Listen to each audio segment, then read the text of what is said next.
ဒီနေ့ social media တခွင်မှာနာမည်ကြီးပြီးရေပန်းစားနေတဲ့အကြောင်းအရာတွေကဘာတွေဖြစ်မလဲအရှိတန်လွင်ပြည်သက်တွေအတွက်ဒီနေ့တင်ဆက်ပေးမယ့်အကြောင်းအရာ၃ခုကတော့ညနေဘက်အလူခံနေတဲ့ဘုံကြီးအချို့ကိုအတုအစစ်ခွဲခြားပြီးစစ်ဆေးခဲ့တဲ့ရုပ်သံရန်ကုန်မြို့ကကားတစ်စီးလုံးကိုကွန်တရွေးတွေထွေးခဲ့တဲ့ရုပ်သံမှတ်တမ်း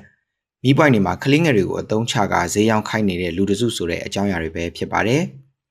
တန်ခါအတုအစစ်ပြဿနာကြီးမားနေမှုကြောင့်တာဝန်ရှိသူအချို့ကမတင်ကားစရာဖြစ်ဖွယ်ရှိတဲ့တန်ခါတွေကိုခေါ်ယူစစ်ဆေးမေးမြန်းမှုတွေပြုလုပ်နေတဲ့ရုပ်သံကလူမှုကွန်ရက်သုံးဆွဲသူတွေအကြားပြန့်နှံ့လျက်ရှိပါတယ်။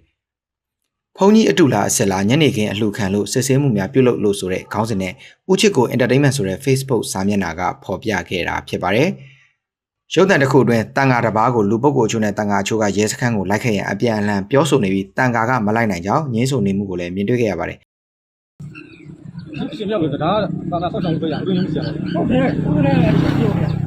ဦးကနေခဲ့တယ်ပါတော့။နေခဲ့တယ်ကြောက်ပါတယ်။ရှင်ပြောလို့စကားခေါ်တော့မှာဗျာ။စကားခေါ်တော့ဦးကနေမကောင်းဖြစ်တယ်စကားလည်းလိုက်လို့ဗျာ။မကောင်းရှင်ပြောပဲလမ်းဆောင်နိုင်ကြဗျာ။ဘာလို့မလဲ။ဒီလင်းကားပြတာ။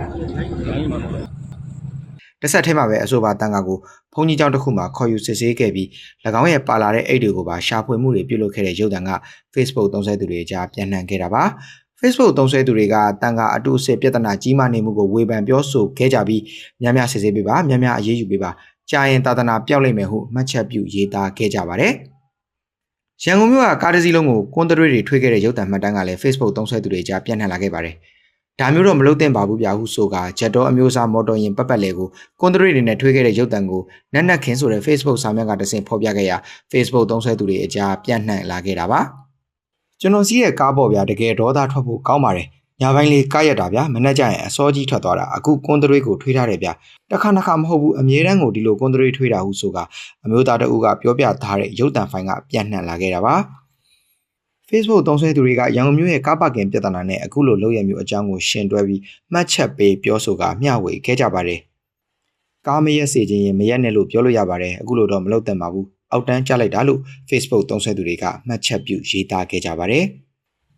နောက်ဆုံးတစ်ခုအနေနဲ့ကတော့မိပွိုင်းတွေမှာကလေးငယ်တွေကိုအသုံးချကဈေးရောင်းခိုင်းနေတဲ့လူတစုဆိုတဲ့အကြောင်းအရာကလင်းအောင်လာဆိုတဲ့ Facebook အကောင့်ပိုင်ရှင်ကဖော်ပြခဲ့ရာ Facebook သုံးစွဲသူတွေအကြားပြန့်နှံ့လာခဲ့ပါတယ်။တာဝန်ရှိလူကြီးမများခမဘလို့ကူညီလို့ရမလဲမိပွိုင်းတွေမှာအနိုင်ကျင့်ဈေးရောင်းခိုင်းနေတာတွေမြင်တွေ့နေရတယ်။ဝိရှိရင်လည်းကြေပါစေတော့သမီးလေးဟုဆိုကပလက်ဖောင်းတစ်ခုပေါ်တွင်အမျိုးသမီးကြီးတူကကလေးငယ်တူကိုအတင်းအကျပ်ဈေးရောင်းဖို့ဖိအားပေးပြောဆိုနေတဲ့ရုပ်သံဖိုင်ကတစ်ဆက်တည်းဖော်ပြခဲ့တာပါ။